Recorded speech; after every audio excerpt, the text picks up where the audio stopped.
साथियों नमस्कार, मैं स्नेहा सिंगाठिया, मैनेजिंग डायरेक्टर MKH यानी मिथ नॉलेज हब, जैसा कि आप जानते हैं। और जैसा कि आप जानते हैं कि प्रीवियस जो वीडियो थी मेरी, कल की वीडियो थी, जिसके अंदर मैंने थोड़ा सा करियर काउंसलिंग के बारे में बातचीत की थी और कैसे कैसे 10th और 12th के बाद जो है स्टूडेंट्स को जो प्रॉब्लम्स फेस करनी पड़ रही है या जो वर्तमान का जो दौर चल रहा है उसके अंदर किस टाइप से जो है करियर ऑप्शन जो है वो चूज़ करने में और बहुत सारी समस्याएं स्टूडेंट्स के साथ और पेरेंट्स के साथ आती हैं।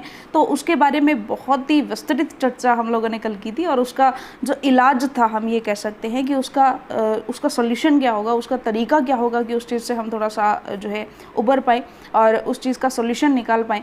तो उसके लिए भी मैंने आपको एक तरीका बताया था जो कि बहुत ही वाकई आप लोगों ने सराहा है और उसके बारे में जानकारी प्राप्त करना चाहते हैं, क्योंकि जब से मैंने आप सभी को वो वीडियो शेयर किया कल और काफ़ी लोगों ने मुझे पूछा कि ठीक है, बात तो हमें समझ में आई, लेकिन बाद में आप जिस बारे में बता रहे थे वो जो टेस्ट है या वो जो रिपोर्ट है कौन से हॉस्पिटल में होगी या कहाँ होगी या कहाँ से हम करा सकते हैं, डॉक्टर्स की जो टीम है उनसे कैसे मिल सकते हैं, ये कैसे हम अपने बच्चे के करियर ऑप्शंस के लिए उस चीज़ का बेनिफिट ले सकते हैं, तो उसके बारे में इस वीडियो के अंदर हम विस्तृत चर्चा करने वाले हैं। जैसा कि मैंने आपको बताया था कि बेसिकली ये बात है DMIT टेस्ट की और उससे जो रिपोर्ट आती है उसे हम बोलते हैं PCCR, यानी कि टोटल जो है पर्सनैलिटी करियर काउंसलिंग रिपोर्ट। ठीक है, आज हम बात भी करेंगे कि किस टाइप की वो रिपोर्ट होती है और क्या क्या चीज़ें हमें उससे पता चलती हैं और कैसे कैसे हम उसमें उसे यूज़ कर पाते हैं अपने डिसीज़न मेकिंग में या अपने बच्चे के फ्यूचर के बारे में।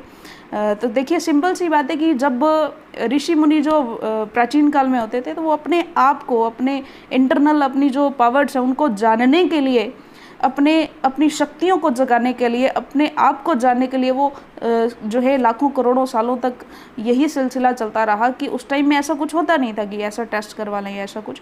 तो वो तपस्या करते थे और जो है वर्षों लग जाते थे उन्हें, और इतने वर्षों के बाद जब वो अपने आप को जानते थे तो उन्हें जो है भविष्य का और अपना मतलब पूरा ज्ञान हो जाता था। तो फिर वो किसी भी चीज़ में जाएं या कुछ भी करें वो हमेशा सफल होते थे, यानी कि ये माना जाता था कि उन्हें सभी चीज़ों का ज्ञान प्राप्त हो गया। यानी स्वयं को जानना, खुद को जानना, हम जब अपने आप को जान लेते हैं तो वो हमारे लिए दुनिया भर का, कि पूरी दुनिया को जानने का मतलब है अपने आप को जान लेना। ठीक है, तो जब हम अपने आप को जान लेते हैं तो फिर हम अपनी सबसे बड़ी ताकत जो है बन जाते हैं और उसके बाद हमें हराने वाला कोई भी नहीं होता और हम सक्सेसफुल डेफिनेटली हो जाते हैं।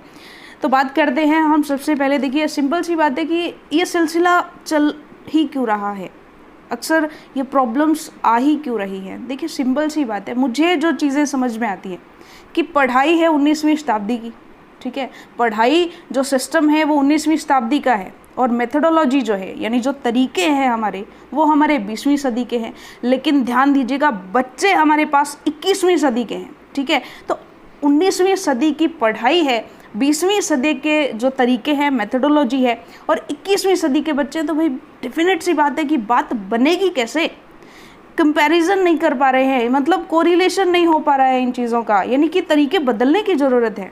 जैसे कुछ एग्जाम्पल लेते हैं। देखिए, वैसे तो ढेरों एग्जाम्पल भरे पड़े हैं, सक्सेसफुल जो पर्सन्स हैं सभी जो है अपने आप की अपनी ताकत को पहचान करके फिर उस पर काम करते हैं। जैसे आप विराट कोहली को ले लेते हैं आपने, तो कोई भी एग्जाम्पल लें, XYZ कुछ भी एग्जाम्पल आप ले सकते हैं, क्योंकि ऐसे ढेरों एग्जाम्पल इंटरनेट पर, यूट्यूब पर, हर जगह भरे पड़े हैं। ठीक है, विराट कोहली, मैंने ऐसा सुना है कि वो 3 साल की उम्र में भी बैट चलाना, बल्ला चलाना सीख गए थे। ठीक है, अगर हम बात करें जो हमारी स्वर कोकिला कही जाती हैं, ठीक है, आप सब जानते हैं उनके बारे में, तो ऐसा सुना है मैंने उनके बारे में कि वो एक कंसर्ट में भाग ले रही थी अपनी 5 साल की उम्र में। ठीक है, तो वो उनकी जो प्रतिभाएं थी वो उन्होंने बचपन में ही जान ली। ठीक है, तो आज दौर ये है कि हम अपनी प्रतिभाओं को पहले जानें और उस पर जाकर के निखर जाए।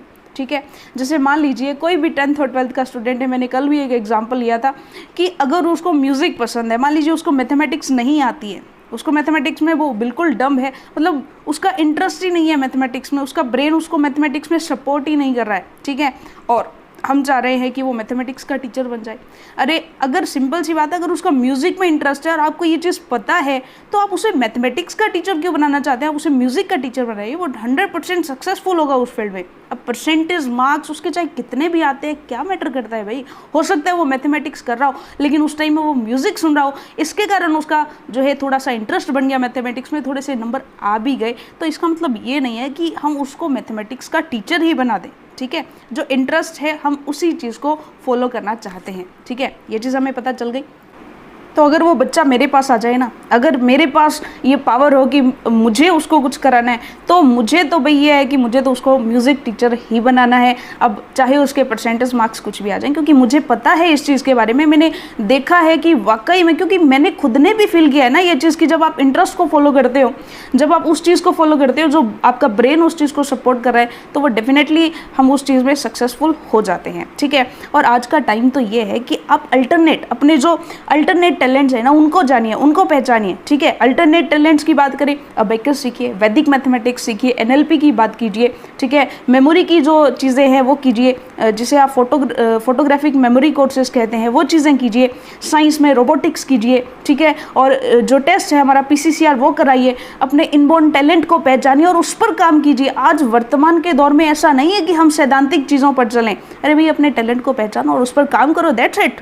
यानी कि जो PCCR रिपोर्ट है वो, उससे हमें ये पता चल जाता है कि हु यू आर, यानी तुम कौन हो, and what you can do, मतलब तुम क्या कर सकते हो भाई, कौन हो और क्या कर सकते हो। जब ये पता चल गया तो मूर्ख हो गया, बेवकूफ़ हो गया जो नहीं कर सकते उस पर काम कर रहे हो। जब हमें अपने टैलेंट का पता चल जाता है ना, तब हम उसी पर काम करें तो 100% सक्सेसफुल हम हो जाते हैं। ठीक है, अब बात करते हैं हम उस टेस्ट के बारे में थोड़ा सा विस्तृत हम चर्चा करेंगे, क्योंकि काफ़ी लोग जानना चाह रहे थे। क्योंकि सिंपल सी बात है, जब तक किसी चीज़ पर हम रिसर्च नहीं करते हैं, जब तक उसके बारे में पूरा हम सेटिस्फेक्शन जो है हमारे अंदर नहीं आ जाती है उसके बारे में, तब तक हम उस चीज़ को एक्सेप्ट नहीं कर पाते हैं। तो आज हम विस्तृत चर्चा करेंगे, क्योंकि मुझे भी कुछ महीनों पहले ही इसके बारे में पता चला। मैंने भी रिसर्च की, मैंने भी इसमें पूरा जो है अपने आप को इस चीज़ में ढाला कि हाँ कैसे कैसी चीज़ें हैं, पूरा उसके बारे में जाना, और फिर मैंने जो है इस चीज़ को अपनाया, तब मैंने आपके सामने बताया है। अदरवाइज़ उसी टाइम में मैंने इस चीज़ को डिस्कस नहीं किया। जब तक मैंने उस चीज़ को, जब तक मेरे को पूरा सेटिस्फेक्शन नहीं हुआ, तब तक मैंने भी जो है आगे डिस्कशन स्टार्ट नहीं की। तो चलिए बात करते हैं। जो टेस्ट है उसे हम बोलते हैं DMIT टेस्ट, और फुल फॉर्म अगर हम इसके देखें तो डर्मेटोग्राफिक्स मल्टीपल इंटेलिजेंस टेस्ट। ठीक है, और इसके बेसिस पर जो रिपोर्ट आती है that is PCCR personality career counselling report. Okay, बात करते हैं डर्मेटोग्राफिक्स। ठीक है, डर्मो का मतलब होता है, यहाँ पर 2 वर्ड से मिलकर बनाई है, डर्मा एंड ग्राफिक्स। ठीक है, डर्मा का मीनिंग होता है स्किन, या फिर जो हमारे जो प्रिंट्स होते हैं, फिंगर प्रिंट्स जिन्हें हम बोलते हैं। ठीक है, जो प्रिंट्स होते हैं। ठीक है, और ग्राफिक्स का मतलब होता है प्रिंट, सॉरी, और डर्मो का मतलब होता है स्किन, यानी स्किन के जो प्रिंट है। ठीक है, उससे जो है हम अपनी मल्टीपल जो इंटेलिजेंस है उसके बारे में जान सकते हैं, ये चीज़ है। अब देखिए, सिंपल सी बात है कि मैंने कल भी आपको बताया था कि फिंगरप्रिंट का और हमारे ब्रेन का रिलेशन होता है। कैसे? देखिए, अगर हम इसको बहुत ही अच्छे से जानना चाहते हैं तो एक नॉर्मल सा उदाहरण लेते हैं, नॉर्मल सा एग्जांपल लेते हैं कि हमारे जो फिंगरप्रिंट्स हैं, ऐसा मान लीजिए कि फिंगरप्रिंट्स है ना, वो एक मैप है, वो एक नक्शा है। किस चीज़ का नक्शा है? हमारे ब्रेन का। ठीक है, हमारा जो ब्रेन है वो हमारा घर है मान लीजिए, और ये हमारे घर का पूरा ब्लूप्रिंट है। जैसे एक मकान होता है, एक घर बनाते हैं, उसका एक ब्लूप्रिंट हम लोग पहले बनाते हैं, कहाँ इलेक्ट्रिसिटी फिटिंग होगी, कहाँ किस टाइप से वाटर फिटिंग होगी, किस टाइप से चीज़ें जहाँ रखी जाएंगी, उनका पूरा मेजरमेंट होता है, सब कुछ उसके अंदर होता है। तो हमारे ब्रेन का ब्लूप्रिंट है यहाँ पर हमारे हाथ में। ठीक है, टोटल 10 फिंगर्स हैं, 10 फिंगर्स के 10 हमारे जो है फिंगरप्रिंट्स हो गए, और ये टोटल फिंगरप्रिंट्स जो है इनके अंदर टोटल 21 टाइप्स की स्ट्रक्चर्स होती है। ठीक है, जिन्हें हम बोलते हैं FP कोड्स, यानी कि फिंगरप्रिंट कोड्स होते हैं हमारी लैंग्वेज के अंदर। तो ये जो फिंगरप्रिंट के कोड्स होते हैं, अब देखिए 21 टाइप्स के जो है कुछ प्रिंट्स हैं, 21 टाइप्स की स्ट्रक्चर है, और इससे दुनिया की 8 करोड़ आबादी बनती है। ये कहें कि 800 करोड़ जो आबादी है, जो 800 करोड़ आबादी है सबकी, हो सकता है शक्लें मैच करे, हो सकता है उनकी आंखें मैच करे, कलर मैच करे, बाल मैच करे, हाथ मैच करे, कुछ भी मैच करे, लेकिन फिंगरप्रिंट एक ऐसी चीज़ होती है जो दुनिया में किसी भी दूसरे इंसान की एक इंसान से मेल नहीं खाती है। ठीक है, चाहे वो ट्विंस हो, हम भी ट्विंस हैं, मैं और मेरी जो सिस्टर है, हम दोनों ट्विंस हैं, लेकिन फिर भी हमारे फिंगरप्रिंट्स मैच नहीं खाते हैं। इवन जो हमारा फेस लॉक होता है वो एक दूसरे की शक्ल से खुल जाता है, लेकिन फिंगरप्रिंट वाला जो लॉक होता है वो नहीं खुलता, क्योंकि फिंगरप्रिंट भगवान ने हमेशा जो है अलग अलग दिए हैं और यही सबसे यूनिक चीज़ है।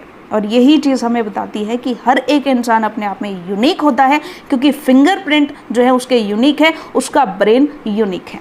फिंगरप्रिंट से जो है हमारे ब्रेन का क्या रिलेशन है, तो देखिए सिंपल सी बात है, एक रिसर्च हमें ये बताती है कि जो रीजर्स होती हैं, जो हमारे फिंगरप्रिंट है, रीजर्स मतलब जो लाइनें हैं इसके अंदर, ठीक है, वो हमारी डेवलप होती हैं एम्ब्रियोनिक स्टेज के अंदर, यानी जो होता है 13 टू 19th वीक के अंदर, यानी 13 से 19 जो सप्ताह होता है, 13वां जो सप्ताह होता है और 19वां सप्ताह होता है, इसके बीच में जो ड्यूरेशन होता है, इसके बीच में कौन सा सप्ताह बात कर रहे हैं, जब एक बच्चा एक अपने माँ के पेट में होता है, यानी कि जब गर्भकालीन अवस्था होती है, तो जो 13वां सप्ताह होता है, 13वें से लेकर के 19वें सप्ताह के बीच में जो ड्यूरेशन होता है उसे हम बोलते हैं एम्ब्रियोनिक स्टेज। और उस ड्यूरेशन के अंदर किसी भी बच्चे के ये वाले प्रिंट्स जो हैं वो डेवलप हो रहे होते हैं, और उसी टाइम के अंदर हमारे ब्रेन का वेरी इंपॉर्टेंट पार्ट जिसे हम बोलते हैं सेरेब्रम कॉर्टेक्स। ठीक है, अगर आप बायोलॉजी के हैं तो आप इन चीज़ों को बेहतर समझ सकते हैं और आप डेफिनेटली इनके बारे में जानते भी होंगे। सेरेब्रम कॉर्टेक्स जो होता है ब्रेन का वेरी इंपॉर्टेंट पार्ट होता है, और ये भी उसी टाइम के अंदर डेवलप हो रहा होता है। और ये बेसिकली रिसर्च बेस्ड है, कि कम्प्लीटली रिसर्च बेस्ड है, कि ऐसा प्रूफ किया गया है साइंटिस्ट के द्वारा या जो साइकोलॉजिस्ट हैं इनके द्वारा, कि इस चीज़ों का जो दोनों चीज़ें साथ में डेवलप हुई हैं, इन दोनों चीज़ों का बहुत ही इम्पोर्टेंट आपस में कोरिलेशन है। कैसे, देखिए इसका एक एग्जांपल लेते हैं। जो भी मेंटली रिटार्डेड पर्सन्स होते हैं, उनके जो फिंगरप्रिंट्स होते हैं, उनके अंदर कहीं ना कुछ प्रॉब्लम होती है, यानी कि वहाँ पर उस टाइम में जब वो अपने माँ के पेट में थे, यानी कि गर्भकालीन अवस्था उनकी माँ की चल रही थी, तो उस टाइम में जब उनके फिंगरप्रिंट और जो ब्रेन है दोनों साथ में डेवलप हो रहे थे, तो दोनों में कहीं ना कहीं कुछ गड़बड़ हुई और उसके कारण उनके फिंगरप्रिंट भी और उनके ब्रेन में भी कुछ ना कुछ डिफेक्ट हो गया। ठीक है, उसकी वजह से जो है उनको मेंटली रिटार्डेड जो है बोला जाता है, क्योंकि उनमें कुछ ना कुछ समस्याएं होती हैं, कुछ ना कुछ, खैर वो हमारे जानने का विषय नहीं है। तो सिंपल सी बात है कि ये रिसर्च बेस्ड है और ये प्रूफ किया गया है कि फिंगरप्रिंट का हमारे ब्रेन के साथ डायरेक्टली रिलेशन होता है। यानी अपने फिंगरप्रिंट की स्टडी करके, फिंगरप्रिंट को एनालाइज करके, फिंगरप्रिंट के सैंपल्स जो हैं वो सिंगापुर और अमेरिका की एक डॉक्टर्स की एक टीम होती है, साइकोलॉजिस्ट की एक टीम होती है, उनको ये आपके सैंपल्स जो हैं वो भेजे जाते हैं, और वो जो है इस टाइप की अपनी ब्रेन की मैपिंग करके और कुछ 8-10 चीज़ें हमें भेजते हैं। यानी एक रिपोर्ट होती है, टोटल मैं बता दूं आपको लगभग 38 से 40 पेजेस की एक रिपोर्ट होती है, जिसके अंदर एक बच्चे के बारे में संपूर्ण जानकारी बता दी जाती है। और मैंने कल डिस्कस भी किया था कि कुछ 8 पॉइंट्स मैंने आपको बताए थे कि किस किस टाइप से हमारे जो ब्रेन होता है, ब्रेन में जो है 2 हिस्से होते हैं, एक लेफ़्ट ब्रेन होता है और एक राइट ब्रेन होता है। तो उनकी जो स्ट्रेंथ है या जो उनके स्ट्रेंथ है या जो वीकनेस है, इसके बारे में पता चल जाता है, कौन सा ब्रेन हमारा डोमिनेंट है। और एक चीज़ मैं बता दूँ आपको, आपने ऐसा देखा होगा कि वैसे तो दुनिया में 80% जो लोग होते हैं वो अपना लेफ़्ट ब्रेन यूज़ करते हैं, यानी कि वो राइट हैंड से लिखते हैं। तो ये भी अल्टरनेट कम्बिनेशन होता है कि जिनका लेफ़्ट ब्रेन डोमिनेंट होता है वो राइट हैंड से लिखने वाले होते हैं, और जिनका राइट ब्रेन ज़्यादा डोमिनेंट होता है वो मोर आर्टिस्टिक होते हैं, और उनका लेफ़्ट हैंड जो है वो ज़्यादा काम करता है। यानी उनका राइटिंग पोर्शन में अगर हम देखें, राइटिंग में स्पेशली, तो उनका लेफ़्ट हैंड काम करता है। ठीक है, और ये चीज़ें भी काफ़ी देखी जाती हैं, और इसके अंदर ये भी चीज़ क्लियर हो जाती है कि किसका लेफ़्ट ब्रेन डोमिनेंट है, किसका राइट ब्रेन डोमिनेंट है। हमें कुछ भी नहीं बताना होता उनको, सिर्फ आपकी नेमिंग की आपकी जो डिटेल्स जाती हैं और आपके सैंपल्स जाते हैं कुछ फिंगरप्रिंट स्कैन हो करके, और उसके बाद उससे अपने ब्रेन की मैपिंग होती है। और कल मैंने कुछ क्वेश्चंस के बारे में भी जानकारी दी थी, IQ, EQ, CQ यानी क्रिएटिविटी कोफिशिएंट, और AQ यानी कि एडवर्सिटी कोफिशिएंट जो होते हैं, सॉरी, इनके बारे में भी वहाँ से पता चल जाता है। आप सिंपल सी बात आप जानते होंगे कि जो बच्चे इंटेलिजेंट होते हैं उनके बारे में अक्सर ऐसा बोला जाता है कि भाई इसका तो IQ बहुत अच्छा है, ठीक है। तो वो IQ है क्या, वो है इंटेलिजेंट क्वोशिएंट, ठीक है। इसी टाइप से इमोशनल क्वोशिएंट होता है कि वो इमोशनली कैसे चीज़ों को हैंडल करता है, उसका क्रिएटिविटी क्वोशिएंट कितना है, यानी उसके अंदर कितनी क्रिएटिविटी है, ये चीज़ें पता चल जाती हैं। खैर हम एक एक करके इन सब चीज़ों की बात करेंगे। तो ये चीज़ मैंने आपको बता दी, और DMIT के बारे में मैंने बता दिया। एक चीज़ वेरी इंपॉर्टेंट है, देखिए जानने की कोशिश कीजिए कि हमारा जो ब्रेन होता है ना, उसके अंदर एक लेफ़्ट पार्ट है और एक जो है राइट पोर्शन है, यानी 2 पार्ट्स में डिवाइडेड है। और इन पार्ट्स के अंदर 1200 करोड़ 1200 करोड़ जो है न्यूरॉन सेल्स होती हैं। अब खैर आपने तंत्रिका तंत्र पढ़ा होगा, ठीक है। न्यूरॉन्स जो सेल्स होती हैं, आपको पता है कि हमारा जो पूरा वर्क फंक्शंस है, मतलब पूरे जो वर्क फंक्शंस हैं, हमारी बॉडी को मूवमेंट कराना, जितनी भी हमारी मेटाबॉलिज्म एक्टिविटीज़ हैं, या जो भी काम हम कर रहे हैं, जो भी सिस्टम चलता है ना, वो चलाता तो हमारा ब्रेन है। और ब्रेन के अंदर भी हमारे असिस्टेंट्स बैठे हुए हैं या हमारे एम्प्लॉयज़ बैठे हुए हैं, ऐसा हम बोल सकते हैं। तो वो 1200 करोड़ जो एम्प्लॉयज़ हैं, ठीक है, वो डिवाइडेड हैं 50% और 50% हमारे लेफ्ट और राइट ब्रेन के अंदर। ये भी हो सकता है कि वो 50% से ज़्यादा हो या 50% से कम हो, तो उसके अकॉर्डिंग हमारा जो ब्रेन है वो डोमिनेंट होता है। यानी जिसके अंदर ज़्यादा न्यूरॉन सेल्स हैं वो ज़्यादा डोमिनेंट होगा, जिसके अंदर कम है वो उतना कम डोमिनेंट होगा, मतलब वो उतना कम होगा, दूसरे वाला डोमिनेंट रहेगा। और इन सब चीज़ों से हमें पता चल जाता है कि किसका राइट ब्रेन ज़्यादा काम करता है, किसका लेफ्ट ब्रेन ज़्यादा काम करता है, और दोनों के अंदर डिफरेंस कितना है, ठीक है। तो अब शायद आपको ये चीज़ें क्लियर हो रही होंगी कि ये बेसिकली न्यूरॉन सेल्स होते हैं, ठीक है। और देखिए, अगर एक कंपनी है जिसमें ज़्यादा इंप्लॉयज़ हैं, एक कंपनी है जिसमें थोड़े कम इंप्लॉयज़ हैं, तो डेफिनेट सी बात है कि इस वाली कंपनी में ज़्यादा काम हो रहा होगा, ठीक है, जिसमें ज़्यादा इंप्लॉयज़ हैं, और इसमें कम काम हो रहा होगा, ठीक है। अब हम बात करते हैं, मैंने आपको कल भी बताया था कि जो हमारा ब्रेन होता है वो टोटल 5 लोब्स के अंदर, टोटल 5 पार्ट्स के अंदर डिवाइड होता है, ठीक है। अगर हम इसके बारे में थोड़ा सा विस्तृत रूप से चर्चा करते हैं, तो थोड़ा सा डिस्कस हम करते हैं इसके बारे में कि जो हमारा ब्रेन होता है, ठीक है, ब्रेन में हमारे साइड में आपको डायग्राम भी दिख रहा है, ठीक है। जो ब्रेन है वो टोटल 5 लोब्स में डिवाइड होता है, ठीक है। फर्स्ट अगर हम बात करें, टोटल हमारी 5 ही फिंगर्स होती हैं और 5 ही लोब्स में डिवाइड होता है, ठीक है। ये भी कोरिलेशन देख लीजिए, ठीक है। थंब है हमारा, ठीक है, इंडेक्स फिंगर है, मिडल फिंगर है, ठीक है, और इसके बाद करें रिंग फिंगर है और लिटिल फिंगर है, ठीक है। इन सब फिंगर्स हैं और इनका डायरेक्ट रिलेशन होता है कौन कौन सी लोब के साथ, वो भी हम देखते हैं, ठीक है। फर्स्ट हम बात करते हैं, हमारी पेरिटल लोब होती है।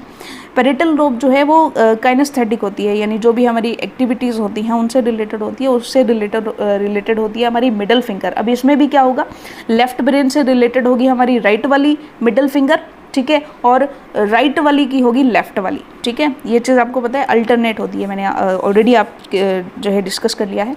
उसके बाद हमारी होती है टेम्परल लोब, ठीक है। टेम्परल लोब हमारे जो है पीछे की साइड में होती है, सॉरी जो हमारी टेम्परल लोब होती है वो हमारे कान के साइड में यहाँ पर होती है, मतलब कान के साथ जो है, और इसमें साउंड एंड स्पीच प्रोसेसिंग होती है, ठीक है। अब इसमें जितने ज़्यादा असिस्टेंट्स बैठे होंगे वो उतनी ज़्यादा जो है उसकी ऑडिटरी जो स्किल्स हैं वो ज़्यादा होंगी, ठीक है। तो जो हमारी टेम्परल लोब है इसका रिलेशन होता है हमारी रिंग फिंगर के साथ, ठीक है। हमारी जो रिंग फिंगर है इसके साथ होता है, मैंने बता दिया। पेरिटल लोब का होता है हमारी जो मिडल फिंगर है उसके साथ, और नेक्स्ट हम टेम्परल लोब की बात कर रहे हैं जो कि ऑडिटरी स्किल से रिलेटेड है, तो वो होता है हमारी रिंग फिंगर के साथ, ठीक है। नेक्स्ट हम बात करते हैं ऑसिपिटल लोब। ऑसिपिटल लोब हमारे पीछे की साइड में होती है, जिसे बेसिकली हम छोटा दिमाग कहते हैं, ठीक है। ये होता है विजुअल प्रोसेसिंग से रिलेटेड, दृष्टि, विजुअल जिसे हम बोल रहे हैं, देखने की दृष्टिकोण जो होता है, ठीक है। तो ये चीज़ें ऑब्जर्वेशन जो स्किल होती है हमारी, इन सब चीज़ों से रिलेटेड होती है। अब इसमें जितने ज़्यादा असिस्टेंट होंगे, जितने ज़्यादा न्यूरॉन सेल्स की परसेंटेज होंगी, उतने ज़्यादा ये काम करेगा, ठीक है। तो ये सब चीज़ें खैर हमें उस रिपोर्ट के अंदर पता चलती है, लेकिन हम इसका इंट्रोडक्शन कर रहे हैं थोड़ा सा कि आपको ये चीज़ थोड़ी सी साइंटिफिकली पता चले, ताकि आप इस चीज़ को समझ पाएँ, ठीक है। क्योंकि आज का टाइम ये है कि हम हर चीज़ रिसर्च के साथ एक्सेप्ट करते हैं।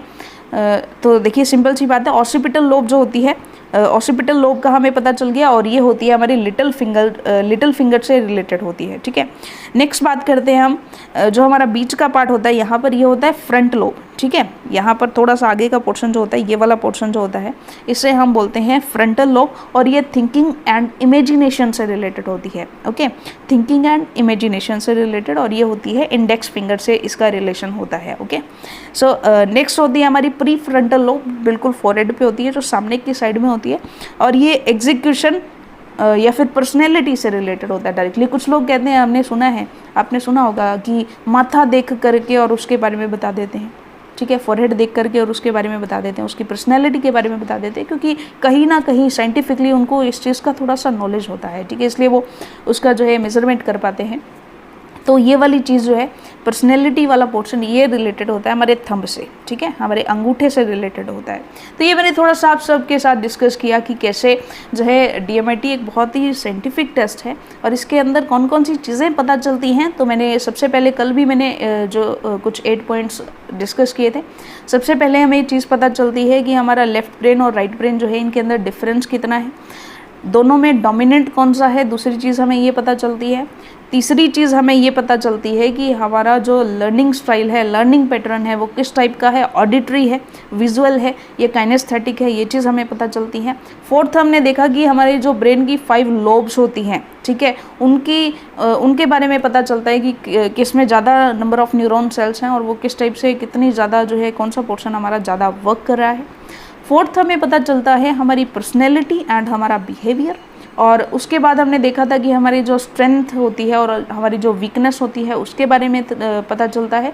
और लास्ट वन हमने देखा था वेरी वेरी इंपॉर्टेंट कि हमारे जो क्वेश्चंस होते हैं, हमारा जो IQ, AQ, CQ, इन सब चीज़ों का हमारे जो क्वेश्चंस होते हैं उनका हमें पता चल जाता है। तो ये सब चीज़ें जो है हमें पता लगी कि टोटल 8 ये जो चीज़ें हैं हमें इनके बारे में थोड़ा सा इन्फॉर्मेशन मिल जाती है।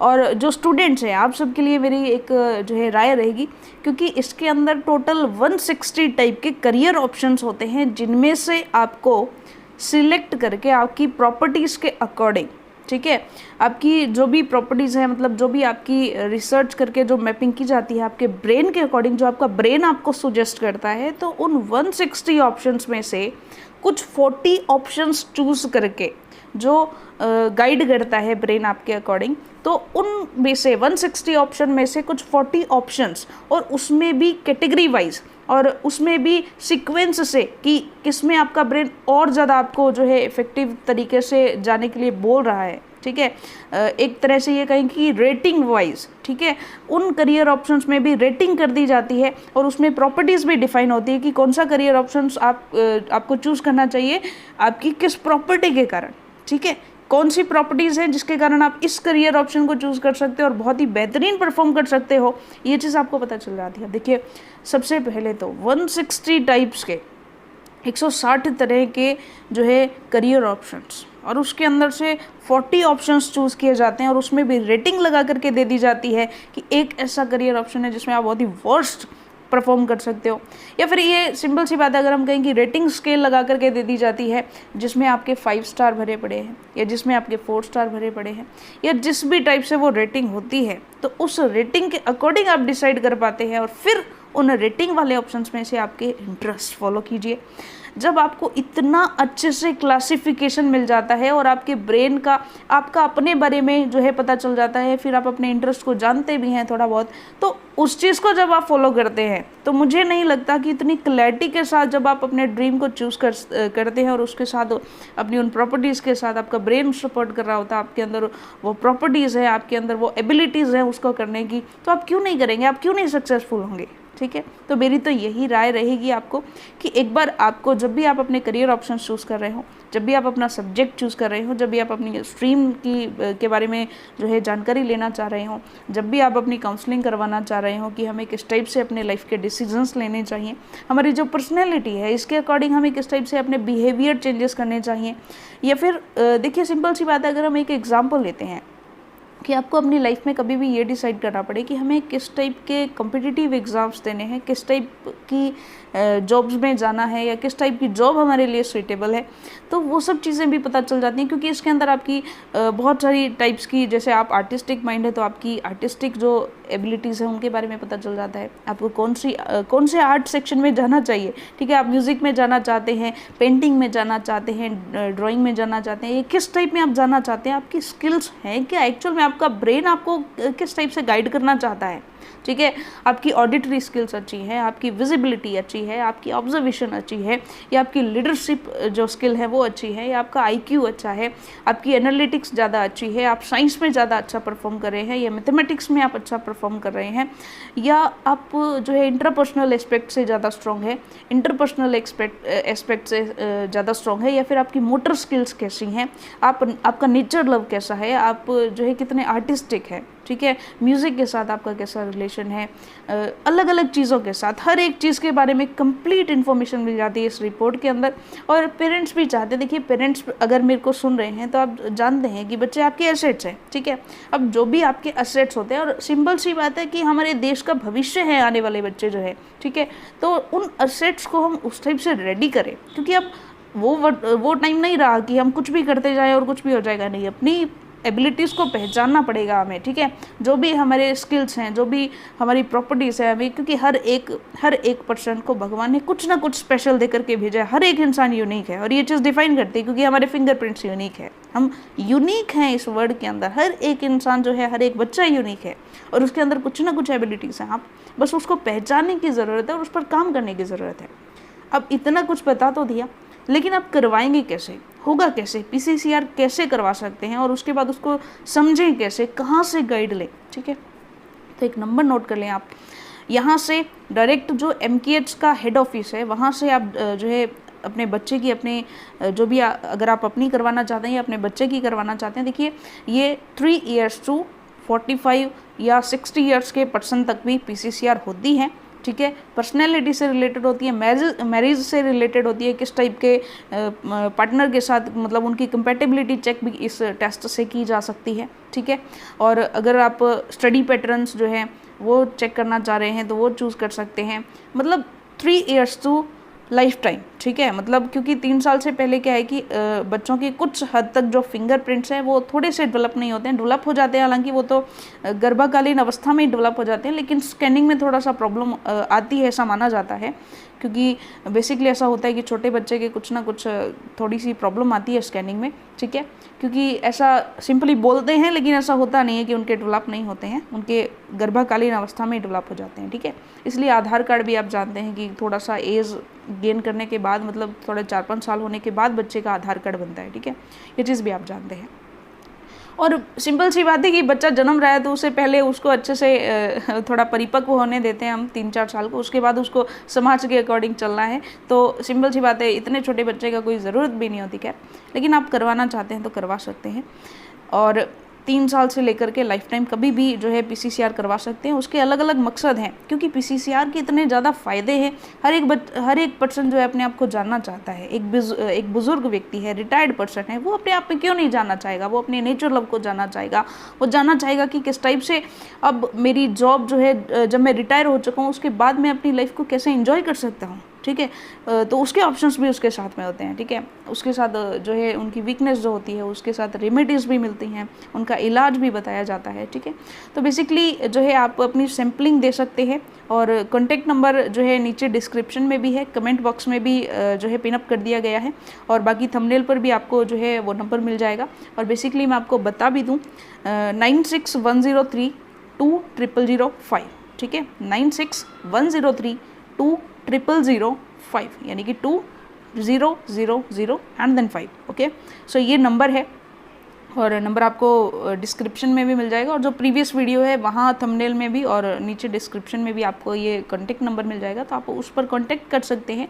और पूरी इन्फॉर्मेशन भी आप वापस से अगर जानना चाहते हैं पूरा इसके बारे में तो जान सकते हैं, इसकी कॉस्ट क्या है उसके बारे में जान सकते हैं। आपको किसी भी हॉस्पिटल वगैरह में जाने की ज़रूरत नहीं है, क्योंकि इसकी जो सैम्पलिंग है वो सिंगापुर और अमेरिका के जो साइंटिस्ट हैं उनके पास भेजी जाती है, और वहाँ से एनालाइज होकर के विदिन 7 वर्किंग डेज वो रिपोर्ट आती है, और उसके बाद आप अपनी काउंसलिंग सेशन लेकर के और अपने बच्चे की काउंसलिंग करवा सकते हैं। काउंसलिंग का मतलब होता है कि उस रिपोर्ट को आपको समझने की ज़रूरत पड़ेगी। डेफिनेट सी बात है कि वो रिपोर्ट इंग्लिश में होगी, अगर आप आपकी इंग्लिश है तो आप उसको पढ़ सकते हैं। डेफिनेट सी बात है कि बच्चा भी उसको रीड आउट करके समझ सकता है अच्छे से, बहुत ही ईजी तरीके से और बहुत ही इंटरेस्टिंग तरीके से पूरा डिस्क्राइब्ड होता है, सब कुछ अच्छे से आप पढ़ भी सकते हैं। लेकिन काउंसलिंग का मतलब होता है वो रिपोर्ट समझाना और उसके बारे में उसके रेमेडीज़ बताना, जो भी चीज़ें हैं यानी जो भी इलाज हैं वो सब चीज़ें बताना। जो भी वीकनेस है उसके बारे में बताना, और करियर ऑप्शंस में थोड़ा सा गाइडेंस मिल जाती है और ज़्यादा कुछ नहीं है, ठीक है। तो ये सब आप करवा सकते हैं, और मेरा काम था आप सभी को बताना, आपको राय देना, क्योंकि अभी तक देखिए मैंने कल भी डिस्कस किया था कि ऐसे ही सीधा अपने इंटरेस्ट किसी बच्चे पर थोप देना ये बहुत गलत बात है, बहुत ही बड़ा पाप अगर हम इसे कहना चाहें तो डेफिनेट सी बात ये है। और रिक्वेस्ट मेरी ये रहेगी, क्योंकि ये नई चीज़ है समाज के अंदर और हर एक बच्चे तक पहुँचनी चाहिए, हर एक पेरेंट्स को पता होना चाहिए उनके बच्चे के बारे में, और वो बेनिफिट ले पाएँ इस चीज़ का। इसके लिए आप ज़्यादा से ज़्यादा इस वीडियो को शेयर कीजिएगा, ताकि उनको एक्चुअलिटी पता चले कि ऐसी भी कोई चीज़ है जिससे हम अपने बच्चे के बारे में जान सकते हैं, उसकी एबिलिटीज़ को जान सकते हैं, ठीक है, ताकि कल को हमें किसी भी टाइप से कोई भी फेलियर का सामना नहीं करना पड़े, और बच्चा हमारा स्ट्रेस में नहीं, और लाइफ में कभी भी जो है कोई गलत कदम न उठाए।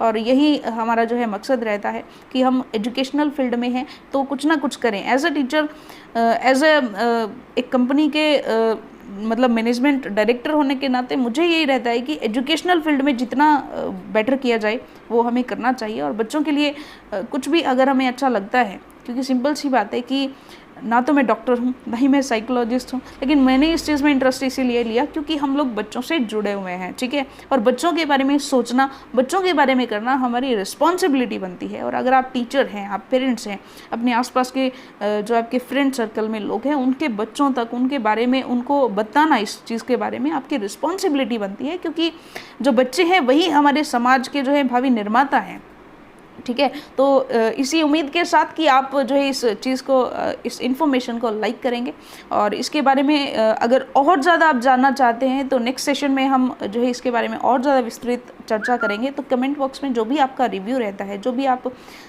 भी आपके माइंड में इसके प्रति विचार उठते हैं वो आप ज़रूर कमेंट कीजिएगा, और जो भी आपकी क्वेरी है आप डायरेक्टली पूछ सकते हैं, डायरेक्टली उन नंबर पे भी कांटेक्ट कर सकते हैं, और कमेंट बॉक्स में भी आप डाल सकते हैं, और डायरेक्टली जो ऑफलाइन मतलब हमारी जो ब्रांच है वहाँ पर आकर भी आप मतलब कांटेक्ट कर सकते हैं, ठीक है। तो ये पूरा जो है सिस्टम है, और आपको पूरा सिस्टम समझाया भी जाएगा। आप अगर करवाना चाहते हैं अपने बच्चे के PCCR तो आप करवा सकते हैं, ओके। तो इसी उम्मीद के साथ कि आपको जो है थोड़ा सा अच्छा इन्फॉर्मेशन लगी होगी, जो नई जानकारी है, मेरे हिसाब से ये कॉन्सेप्ट नया है, मतलब हमारे लिए नया है, लेकिन विदेशों में और ओलंपिक्स में भी मैंने आपको बताया कल कि ये काफ़ी मतलब पुराने टाइम से चल रहा है। तो जो सिंगापुर और अमेरिका के जो साइंटिस्ट हैं, जो साइकोलॉजिस्ट अगर हम उनको कहेंगे तो सही रहेगा, तो उन्होंने इस चीज़ को विकसित किया है थोड़ा सा। तो अगर उन्होंने विकसित किया है तो हम उसकी हेल्प ले सकते हैं डेफिनेटली, और उसके बारे में अपने बच्चे के बारे में जान सकते हैं। तो शायद आपको इन्फॉर्मेशन बहुत ही अच्छी लगी होगी, और कमेंट करके ज़रूर बताइएगा। Thank you very much.